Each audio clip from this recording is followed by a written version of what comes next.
नमस्कार साथियों, स्वागत है आपका टीजीटी पीजीटी आर्ट के यूट्यूब प्लेटफॉर्म पर। इससे पहले जो क्लास हुई थी उसमें हमने हड़प्पा सभ्यता के परिचय को देखा था। अब हम देखेंगे उनकी जो प्रमुख स्थल हैं उनमें कौन कौन सी चीज़ें पाई गई, विशेषता क्या क्या हैं, क्योंकि इनसे सवाल पूछे जाते हैं सीधे सीधे आपकी परीक्षा में। ठीक है, तो हम पूरा देखेंगे और चर्चा करेंगे एक एक चीज़ पर। हमने पूरा डिटेल में चीज़ों को यहाँ पर दर्ज किया है इस पीडीएफ में और आपको अच्छे से समझाएंगे भी। ठीक है, तो डेटा बहुत महत्वपूर्ण है और उसके साथ साथ कॉन्सेप्ट भी बहुत महत्वपूर्ण है, क्योंकि डेटा आपको तभी याद रहता है जब कॉन्सेप्ट आपका क्लियर हो। ठीक है, तो सबसे पहले हड़प्पा देखते हैं, क्योंकि सबसे पहले खोज भी हड़प्पा की ही हुई थी और इसीलिए सैंधो सभ्यता को हड़प्पा सभ्यता भी कहा जाता है। हड़प्पा पाकिस्तान के पंजाब प्रांत में रावी नदी, सबसे पहला क्वेश्चन आप यहीं से जो है आपको मिल जाएगा। किस नदी के तट पर स्थित है? रावी नदी के बाएं तट पर स्थित है। ठीक है, रावी नदी के बाएं तट पर स्थित है। यह पाकिस्तान के मोंटगोमरी अथवा साहिवाल जिले में है। ठीक है, तो मोंटगोमरी साहिवाल जो भी जिला है पाकिस्तान का, वहाँ ये स्थित है। किस नदी के तट पर? रावी नदी के तट पर। ये याद रखना, ठीक है, क्योंकि ये सवाल पूछता है। टीजीटी में जो सवाल आते हैं वो वस्तुनिष्ठ होते हैं, यानी कि वन लाइनर होते हैं। उनके 4 विकल्प दिए होते हैं, तो आपको बहुत ज़्यादा कॉन्सेप्ट वहाँ नहीं लगाना होता है। बस कॉन्सेप्ट आपको इसलिए लगाना है कि तथ्य आपको याद रखें। ठीक है, बहुत ज़्यादा उसमें यूपीएससी टाइप क्वेश्चन नहीं आते हैं। तो हड़प्पा सभ्यता की सर्वप्रथम खुदाई कब हुई? दयाराम साहनी के टाइम पर हुई और दयाराम साहनी ने इसका नेतृत्व किया। इस वक्त जो भारतीय पुरातत्व सर्वेक्षण विभाग था उसके अध्यक्ष कौन थे? जॉन मार्शल थे। कौन थे? जॉन मार्शल थे, और इन्होंने ही प्रेरित किया था दयाराम साहनी को कि इसका खुदाई किया जाए। अब यहीं पर एक सवाल बनता है कि जो भारतीय पुरातात्विक सर्वेक्षण विभाग है वो कब स्थापित हुआ? तो स्थापित हुआ था 1953 में। किसके टाइम में? जब जो है गवर्नर कौन हुआ करते थे? आपके डलहौजी हुआ करते थे, उनके टाइम पर हुआ। और जो सबसे पहले इसके अध्यक्ष बने वो कौन थे? अलेक्जेंडर कनिंघम थे। ठीक है ना। तो हड़प्पा की खुदाई किया दयाराम साहनी ने 1921 में आकर के। हड़प्पा 2 भागों में बटा हुआ है, पूर्वी नगर और पश्चिमी दुर्ग। ठीक है, पूर्वी नगर और पश्चिमी दुर्ग। तो यदि आप दिशा को दर्शाने की कोशिश करें तो आप पाएंगे कि जो आपका सिंधु घाटी सभ्यता है वो कुछ त्रिभुजाकार बसा हुआ था। ठीक है, कुछ त्रिभुजाकार बसा हुआ था, और इसमें जितने भी बड़े स्थल हैं, चाहे मोहनजोदाड़ो हो या हड़प्पा हो, ये दुर्गों में बटे हुए थे। ठीक है, तो जो पश्चिमी दुर्ग होते थे अपेक्षाकृत ज़्यादा महत्वपूर्ण होते थे, और उनको दुर्ग इसलिए कहा गया। दुर्ग का मतलब होता है जो महत्वपूर्ण चीज़ हो और उसकी घेरेबंदी की गई हो ताकि उसको सुरक्षित रखा जा सके। आपने अगर मोहनजोदाड़ो फिल्म देखी हो जिसमें ऋतिक रोशन थे, तो जब कोई निचले दुर्ग से यानी कि पूर्वी दुर्ग से पश्चिमी दुर्ग में प्रवेश करता है तो उसको एक पासपोर्ट टाइप का चीज़ यानी कि एक सिक्का वहाँ पर होता है जो उसको देना होता है प्रहरी को। तो कुल मिलाकर के जो पश्चिमी दुर्ग होता था वहाँ पर कुछ इम्पॉर्टेंट लोग रहते थे, सामान्य लोगों की एंट्री वहाँ पर नहीं होती थी। जिनकी एंट्री होती थी उनके पास एक खास प्रकार का मोहर होता था जिसको देना होता था, तभी वो पश्चिमी दुर्ग में एंट्री कर सकते थे। ठीक है, तो जितने प्रमुख नगर हैं वो 2 दुर्गों में विभाजित हैं, चाहे वो जो है मोहनजोदाड़ो हो या हड़प्पा हो। तो इसमें पूर्वी नगर जिसमें सामान्य लोग रहते हैं, और पश्चिमी दुर्ग है जिसमें अभिजात लोग रहते हैं, यानी कि जो बड़े एलीट क्लास के लोग हैं, चाहे वो पुजारी हैं या बड़े वैश्य हैं या कोई भी हैं, या राजा कह सकते हैं। राजा का उदाहरण नहीं मिलता है स्पष्ट हड़प्पा सभ्यता में, लेकिन वो लोग पश्चिमी दुर्ग में रहते हैं। ठीक है, तो ये उसमें विभाजित है। अब प्रमुख साक्ष्य जो कि हड़प्पा से मिले, तो श्रमिक का आवास मिला। कितना? 15 श्रमिक के आवास मिले। यानी कि अब श्रमिक का आवास, किसी चीज़ को आइडेंटिफाई कैसे करेंगे कि ये श्रमिक का आवास ही रहा होगा? क्योंकि खुदाई के टाइम पर मिला, कुछ लिखा पढ़ा तो मिला नहीं है कि किसी बोर्ड पर लिखा हो कि यहाँ पर श्रमिक रहते हैं, ऐसा नहीं है। तो इतिहास में जो चीज़ें प्राप्त होती हैं उसका एक तार्किक विश्लेषण किया जाता है। जैसे श्रमिक अगर है तो वो छोटे छोटे जो है घरों में रहेगा, उसके आसपास कुछ ऐसी चीज़ें होंगी जो काम करने के लिए होंगी, जो मजदूरी करने के उपयोग की चीज़ें होंगी। तो अगर ऐसी कोई संरचनाएं पाई जाती हैं तो उसको कहा गया कि वो एक श्रमिक का स्थल रहा होगा। तो श्रमिक का आवास कहाँ पाया गया? हड़प्पा में पाया गया। और कितने? 15। अनाज घुटने की 18 वृत्ताकार चबूतरे कहाँ मिले हैं? हड़प्पा मिले हैं। कितने? 18 वृत्ताकार चबूतरे मिले हैं। 6x6 की पंक्तियों में कुल 12 अन्नागार मिले हैं। कितने? 12 अन्नागार मिले हैं। ये सब कहाँ पे मिले हैं? हड़प्पा में मिले हैं। भाई साहब सवाल पूछता है एकदम सीधे सीधे कि सबसे ज़्यादा अन्नागार कहाँ पे मिले, तो आपको बताना होगा कि हड़प्पा में मिले। अगर आपसे पूछेगा कि अनाज घुटने की 18 वृत्ताकार चबूतरे कहाँ मिले, तो आपको बताना होगा। ये सीधे फैक्ट पूछे जाते हैं, इसीलिए आपको सीधे मैं रटा भी रहा हूँ। इसको याद कर लेंगे, तुम कंठस्थ कर लेंगे, ठीक है ना। लाल बलुआ पत्थर का मानव धड़ जो कि 9 सेंटीमीटर का है, ये कहाँ से मिला? हड़प्पा से मिला। श्याम बलुआ पत्थर का मानव धड़ जो कि 10 सेंटीमीटर का है, ये भी हड़प्पा से मिला। ठीक है, अभी आप आगे देखेंगे मोहनजोदाड़ो से एक योगी का धड़ मिलता है, वो अलग चीज़ है। यहाँ पे दूसरी बात हो रही है। एक मोहर जिस पर सिर के बल उल्टी खड़ी एक नंगी नारी का चित्र अंकित है। ठीक है, एक नंगी नारी का चित्र अंकित है जिसके गर्भ से प्रस्फुटित होते दिखाया गया है। ठीक है, और क्या? वृक्ष प्रस्फुटित होते हुए एक वृक्ष दिखाया गया है जो कि निकल रहा है उसके गर्भ से। तथा दूसरी ओर मनुष्यों का भीड़ अंकित है और मनुष्य हंसिए जैसे अस्त्र लेकर के खड़े हैं। तो कुल मिलाकर के उसे वन देवी जो है कहा जाता है, क्योंकि उसके गर्भ से वृक्ष निकल रहा है, तो उसे वन देवी कहा जाता है। और ये मोहर कहाँ से प्राप्त हुई? हड़प्पा से प्राप्त हुई। एक अन्य मोहर प्राप्त हुई है जिस पर गरुड़ का अंकन है। किसका? गरुड़ का अंकन है, जो अपने पंजे में सर्प को दबोचे हुए है। ठीक है, तो कुल मिलाकर के जो चित्र आज आप देखते हैं, जो जिस प्रकार की संरचनाएं आज आप देखते हैं, ऐसी संरचनाएं बहुत समय पहले भी थी। और हड़प्पा सभ्यता one of the most civilized system, वहाँ पर सबसे जो है बेहतरीन सभ्यता थी उस समय की, ये कई इतिहासकारों ने कहा। और आज भी आपके जो गांव हैं, जो छोटे छोटे टाउनशिप हैं, उनसे बहुत बेहतर था हड़प्पा आपका। और वो कितने समय पहले वो लोग इतना ज़्यादा डेवलप कर गए थे। अगर वो सभ्यता नष्ट नहीं होती तो मुझे लगता है पूरी दुनिया का नेतृत्व ये भारत का पश्चिमी पार्ट करता। ठीक है ना। एक और मोहर प्राप्त हुई जिसमें एक नंगी नारी की आकृति पीपल के 2 शाखाओं के बीच खड़ी है। ठीक है, पीपल के 2 शाखाओं के बीच खड़ी है। एक मृदभांड पर मछुआरों का चित्र मिलता है, ये सवाल पूछा गया है। ठीक है, इंपॉर्टेंट है। एक मृदभांड पर मछुआरों का चित्र कहाँ से प्राप्त होता है? तो ये है आपका हड़प्पा।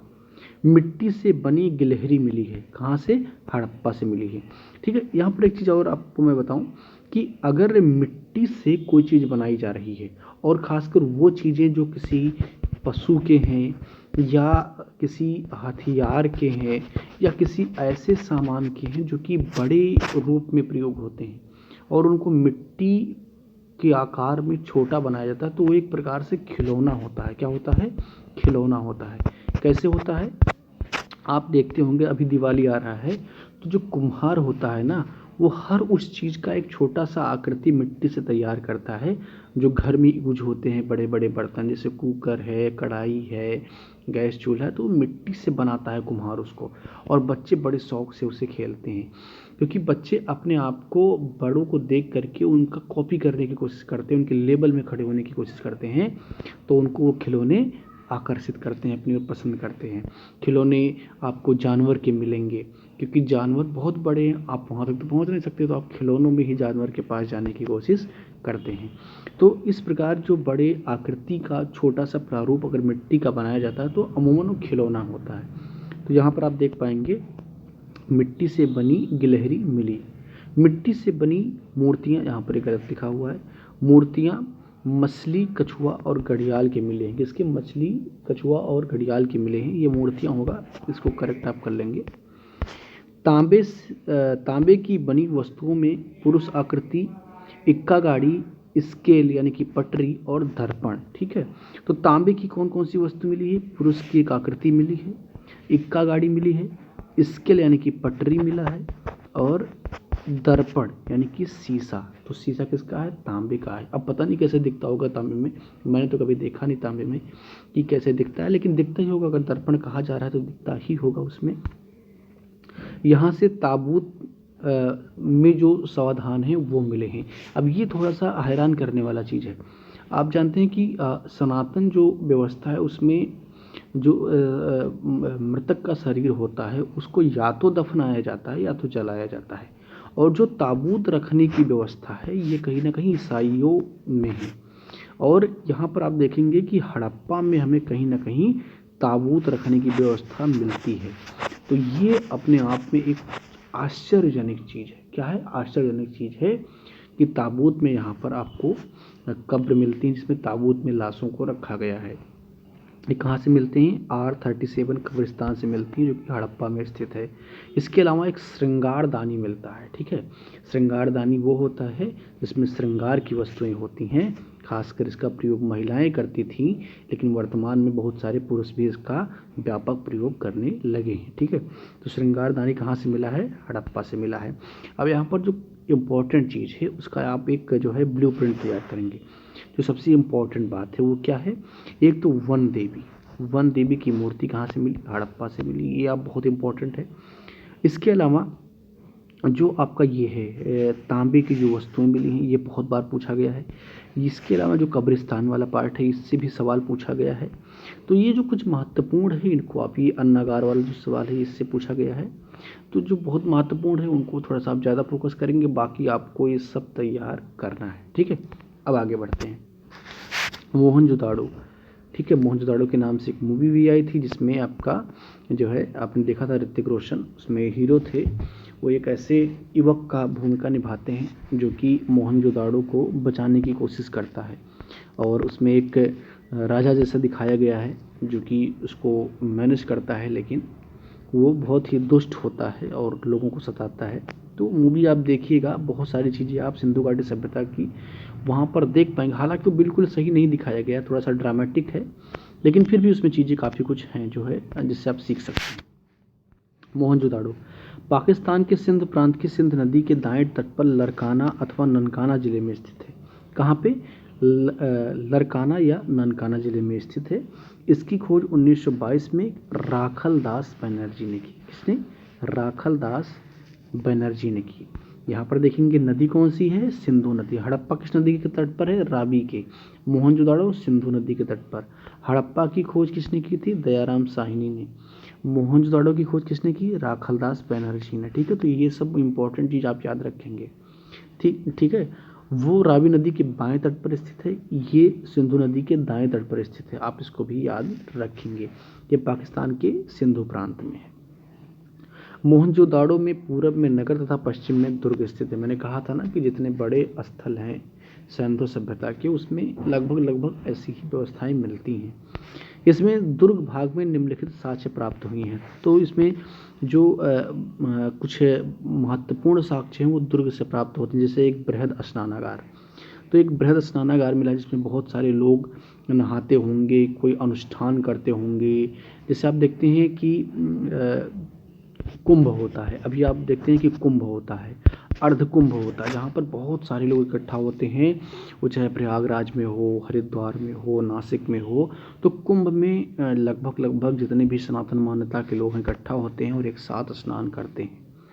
तो हो सकता है कि जो बृहद स्नानागार हो उसका प्रयोग किसी अनुष्ठान के लिए हो, कि लोग एकत्रित होकर के एक साथ नहाते हों वहाँ पर।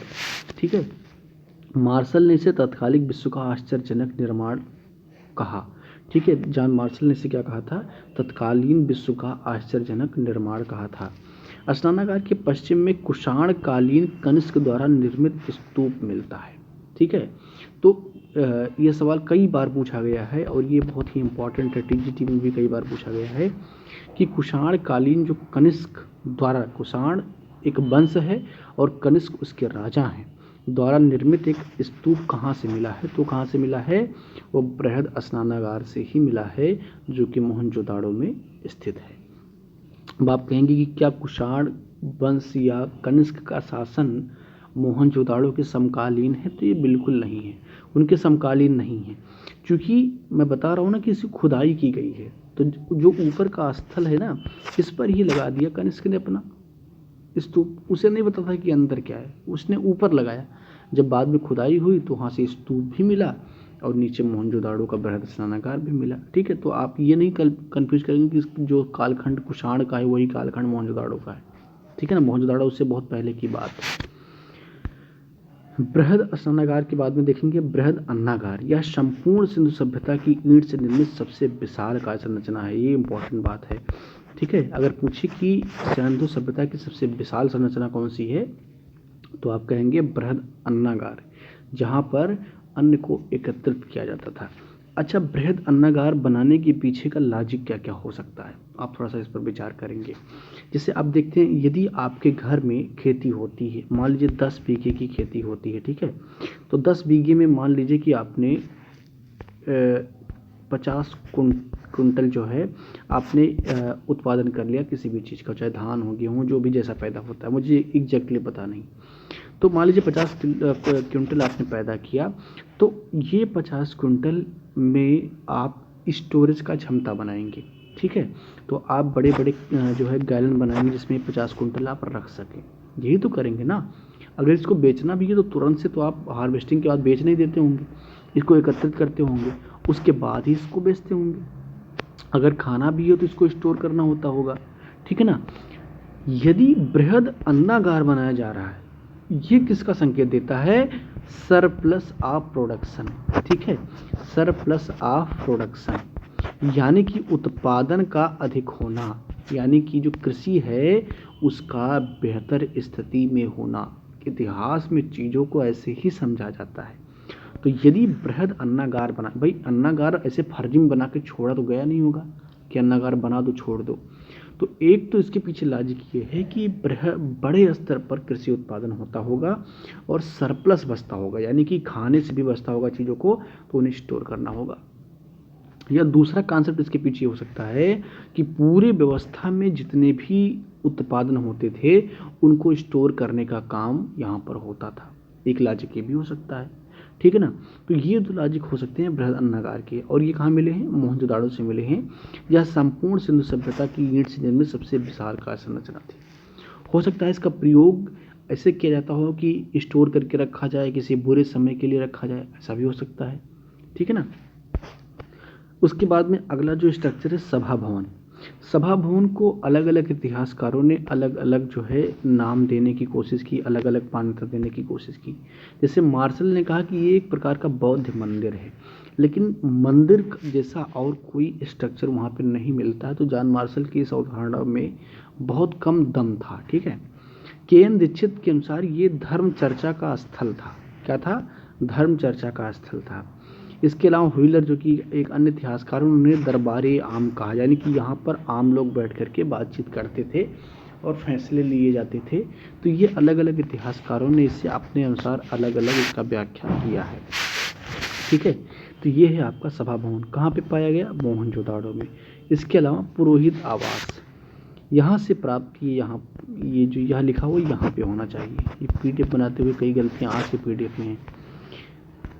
यहाँ से प्राप्त एक मोहर पर पशुपतिनाथ शिव की मूर्ति, जिसकी दाहिनी तरफ व्याघ्र और हाथी तथा, सॉरी ये हाथी नहीं हाथी होना चाहिए, क्या है, हाथी, ठीक है ना। ये पीडीएफ आपको सही करके दिया जाएगा, ठीक है। तो व्याघ्र और हाथी तथा बाईं तरफ गैंडा भैंसा और नीचे की तरफ 2 हिरन, जिसमें एक खंडित अवस्था में दिखाया गया है। इसकी खोज किसने की थी, मैके ने, और इसका नामकरण जो है किसने किया, जॉन मार्शल ने किया। तो थोड़ा सा इसको बताते हैं। पुरोहित का मतलब होता है जो पूजा पाठ का काम कराए, जो रिचुअल्स कराए, जो कर्मकांड कराए। यहाँ से प्राप्त एक मोहर, यानी कि एक मोहर प्राप्त होती है पशुपतिनाथ की। इसकी खोज किसने की, मैके ने की, जो कि इतिहासकार हैं। और इसे पशुपतिनाथ शिव की मूर्ति का नाम किसने दिया, ये नाम दिया जॉन मार्शल ने, ठीक है ना। और इन्होंने ही कहा था कि जो शिव हैं, ये जो पशुपतिनाथ हैं, ये जो आदि के लोग हैं, आदि मानव लोग हैं, उनके ये देवता हैं, ठीक है, उनके ये देवता हैं। और इसे पशुपतिनाथ नाम किसने दिया, जॉन मार्शल ने दिया। एक मोहर पर वृक्ष के तने से निकलते हुए एक श्रृंगी पशुओं को दिखाया गया है तथा 3 सिर वाले व्याघ्र को अर्धमानव से लड़ते हुए दिखाया गया है। अच्छा, यहाँ पर एक चीज़ और अब मैं बताता हूँ। मोहनजोदाड़ो फिल्म अगर आपने देखी होगी तो उसमें ऋतिक रोशन एक स्वप्न देखता है, जिस स्वप्न में उसको एक सिंगल सींग का एक पशु दिखाई देता है, और उसी को देख देख करके वो अपना पुराना जीवन याद करता है।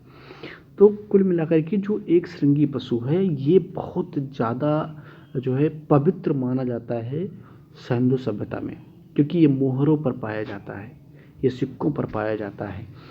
आप देखते हैं कि भारत में रुपयों पर चित्र किसका बना हुआ है? महात्मा गांधी का बना हुआ है। तो महात्मा गांधी क्या है? इस देश के लिए सबसे महत्वपूर्ण व्यक्ति हैं।